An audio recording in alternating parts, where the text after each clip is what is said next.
যে মোৰ তেনেকৈ মন দুখ তেনেকৈ। আনহাতে কাংকান এগৰাকী দৰিদ্ৰ পৰিয়ালৰ ছাত্ৰী। পঢ়িবলৈ বহুত হেঁপাহ আছে যদিও ঘৰৰ পৰা পঢ়ুৱাবলৈ অপাৰক কাংকানক। এই ক্ষেত্ৰত চৰকাৰ তথা দল সংগঠনৰ লগতে কোনো ব্যক্তিক সহায়ৰ হাত আগবঢ়াই দিবলৈ অনুৰোধ জনাইছে কাংকানে। ভৱিষ্যতে তেওঁ এগৰাকী চিকিৎসক হোৱাৰ হেঁপাহ আছে বুলি প্ৰকাশ কৰিছে। মানে মোৰ ছোৱালীজনীক তেনেকৈ জন্মৰ পৰাই ছোৱালীজনী ফিজিকেল হেণ্ডিকেপ। তাইক মই মানে পঢ়া শুনাৰ ক্ষেত্ৰত মই বহুত আশ্বাস দিছিলোঁ। পঢ়া শুনাৰ ক্ষেত্ৰত মই তেনেকৈ পঢ়িব লাগে, সেইটো মানে কেনেকৈ পঢ়িলে ভাল ৰিজাল্ট কৰিব পাৰে সেই কথাটো তাইক মই বুজাইছিলোঁ বাপেক হিচাপে, পিতৃ হিচাপে।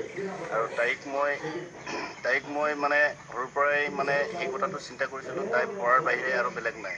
যিহেতু আমাৰ তেনেকৈ টিউশ্যন চিউশ্যনো কৰিবলৈ দিয়া নাছিলোঁ, যিহেতু আমাৰ আৰ্থিক সমস্যাবিলাক বহুত অসুবিধা।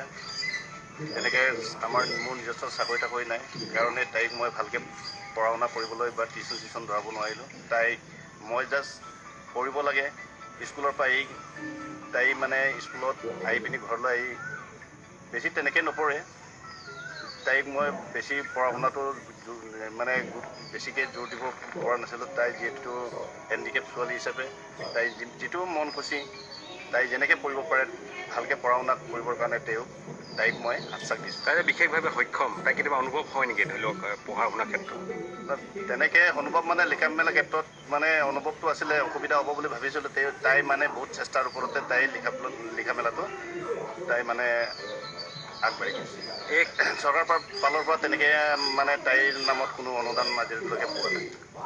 এতিয়া চৰকাৰে মানে ফিজিকেল হেণ্ডিকেপ ছোৱালীবিলাকক যিহেতু মানে মোৰ ছোৱালী বুলিয়ে নহয়, যিকেইটা ছোৱালী ফিজিকেল হেণ্ডিকেপ বা নিজে ভাত খোৱাতো অসুবিধা হয়, পিন্ধা উৰণত অসুবিধা হয়, গা ধোৱাত অসুবিধা হয়, সেই ছোৱালীবিলাকক যিমানটো ছোৱালী আছে সেই ছোৱালীবিলাক অকল মোৰে নহয়, যিমানটো ছোৱালী আছে সেই ছোৱালীবিলাকক চৰকাৰে চোৱা চিতা বা অনুদান দিব লাগে।